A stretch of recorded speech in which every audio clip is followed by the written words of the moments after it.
હાલો સાહેબ. બોલો ને ખેડૂત મિત્ર, આપણે યુટ્યુબમાં મૂકતા હોઈએ છીએ, પર્સનલ ડિટેલ નહીં આપતા. શેની રજિસ્ટર ઓફિસે ના પાડે છે? હાલો. હા, શેની રજિસ્ટર ઓફિસે ના પાડે છે? એમ કે છે કે પહેલી એન્ટ્રી પેલી પર આવી પર એમ કે છે. તમારો કેસ જ મને સમજાતો નથી તો હું જવાબ આપીશ હું તમને?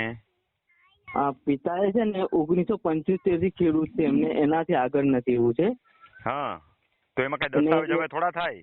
તમે તો લખાવજો દસ્તાવેજ કરવાની રજિસ્ટર ઓફિસે ના પડે, એના થોડા દસ્તાવેજ થાય? ખેડૂત તૂટી ખેડૂત ખાતેદારી કહેવાય. એમને બીજી જગ્યાએ બીજા તાલુકામાં જમીન લીધી ને તો દસ્તાવેજ એમને કરી લીધું. અરે ભગવાન, ખેડૂત ખાતેદાર તૂટી નો કેસ કહેવાય. મારા વિડીયો સાંભળી લો. હા, આવી રીતે ખોટો સમય ન બગાડો.